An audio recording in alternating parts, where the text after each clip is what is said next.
Back with Dr. Rinaldi, we talked about, ingrown toenail. Let's stay in that area. I don't know whether it is that area, you will tell me, but bunions.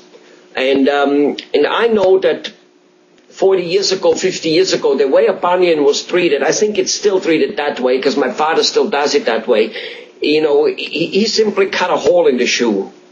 And that solved all the problems. So when the first thing after he bought a new shoe, he put a hole in it, and then his bunion stuck out, and he was totally fine.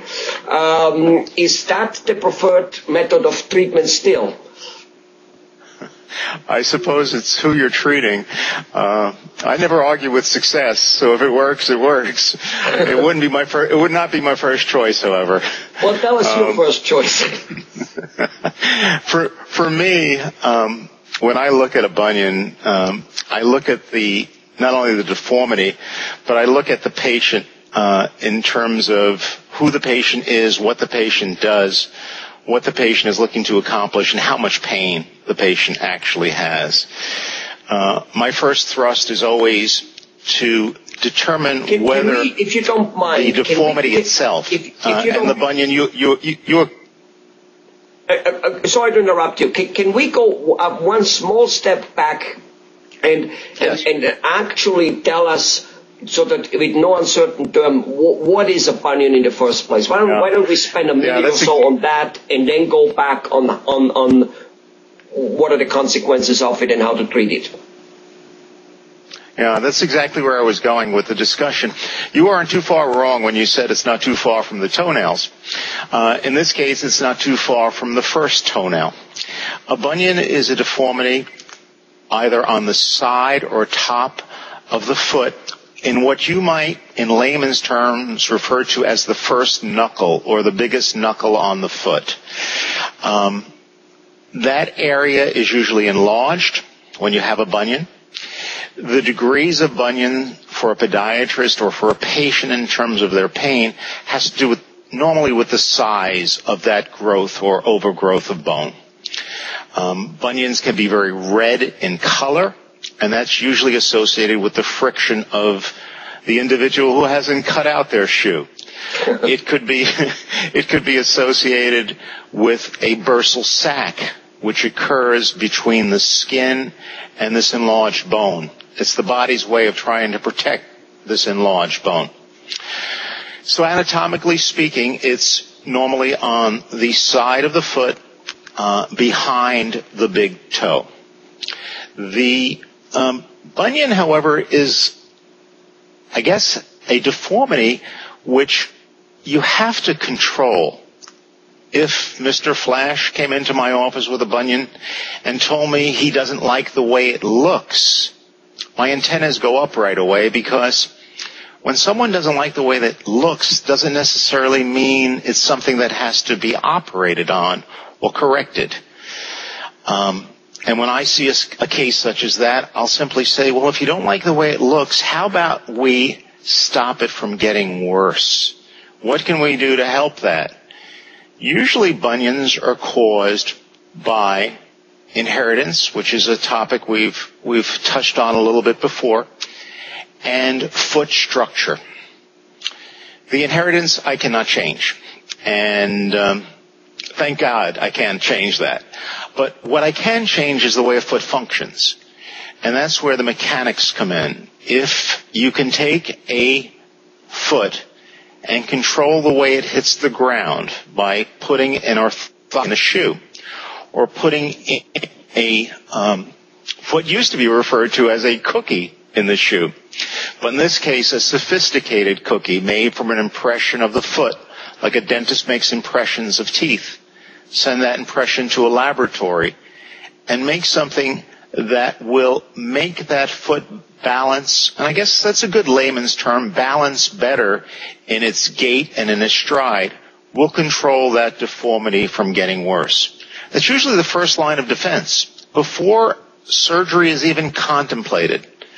And if Mr. Flash came in and said, this is the worst and most terrible bunion in the world and it hurts, and doctor, I want it removed, then Dr. Rinaldi better think twice again before he considers removing it, because what Dr. Rinaldi and most podiatrists will do first is something conservative.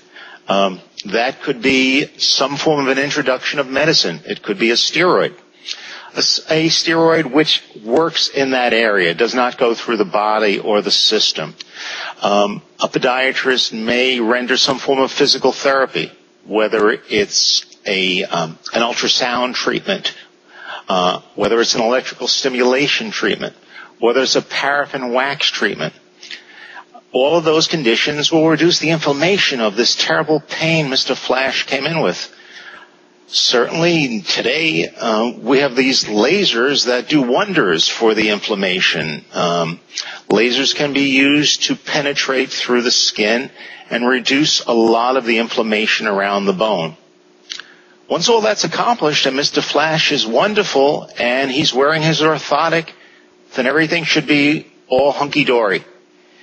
In those cases, however, which we don't get the relief, we don't get the improvement, that's when we sit down, we go back into the consultation room, pull out Mr. Flash's x-rays and say, you know what, I think it's time we started to consider surgical intervention for this bunion and think about all the risks associated with it and go from there. Tell us a little bit about, so basically when you tell surgical, you said it's a deformity of the bone, so you're obviously doing some cutting on the bone. You shave it down, I don't know what. But tell us just a little bit about what that really entails in very short layman's terms. And also, you said, all the risks associated. Give us a laundry list of of risks here. Of course. The most simplistic bunion operation, and there are probably, I'd hate to even venture a guess, but let me do so. Probably about 30, 35 different types of bunion operations that can be performed depending upon the type of bunion we're dealing with. And rather than get very complex, the simplest thing is to remove the bump. You use the expression shaving the bone. Well, a surgical saw is used, the bone is removed, and we try to remove it consistent with what would be a straight bone. Most times, however, that is not enough to correct a bunion. Sometimes we have to move the bone. We may have to move the bone in, we may have to move the bone out, we may have to move the bone above the bunion to create an alignment that is satisfactory to prevent that bunion from recurring.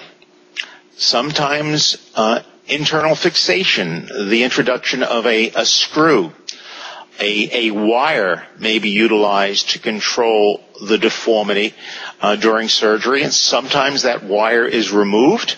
Sometimes those screws are not. As far as complications, there you go. I started mentioning screws and wires, etc. Those are foreign bodies. When you have a foreign body in your body, there's a potential for a foreign body reaction. Any surgery, whether it's the foot, the hand, the back, is prone to infection. Anytime you cut through the skin, you're prone to some form of a paresthesia, a fancy name for a slightly anesthetic effect to the skin, where you say to me, doctor, it doesn't feel the same. I can't feel that fine pin, that fine discrimination of sensation that I used to feel. There's also a chance of recurrence. My goodness, sometimes bunions do recur, especially those that aren't followed with some type of a mechanical control, such as an orthotic. I see. Well, there's a lot to it, it looks like, and very obviously self-diagnosing would not be a good thing.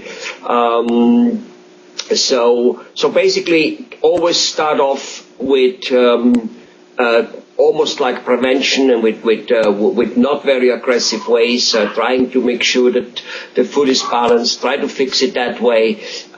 If that doesn't work, which I'm sure you see relatively fast, let's go do this surgically if we have to. And I'm sure that whatever pain a person has with your laser ways and with your medicines, that can be handled relatively right away. Am I correct? Regardless of Yes. whether you then modestly try to adjust the structure of the foot, or whether you go in and put screws in it, the pain probably can be gone right away, correct? No? Yes, I tend to shy away from words like right away. Oh, okay. I certainly do, because one of the hallmarks of being frank with a patient is to give them realistic expectations. Foot surgery is a difficult surgery in terms of the position the patient must go to following surgery, which is weight bearing. So we're compromised as opposed to doing hand surgery where you can splint it. That patient is up and going. So, but what I want to emphasize, as you already have, is the approach: prevention, conservative treatment, the mechanics of the foot, and then a surgery if that's the answer. Good. But if not instantaneously, you can get rid of the suffering the patient has. Maybe not so fast of the look, because that may take a little longer, may take some surgery. But the pain, the discomfort, you can handle relatively soon. But if that's a good word, right? Yes, without question.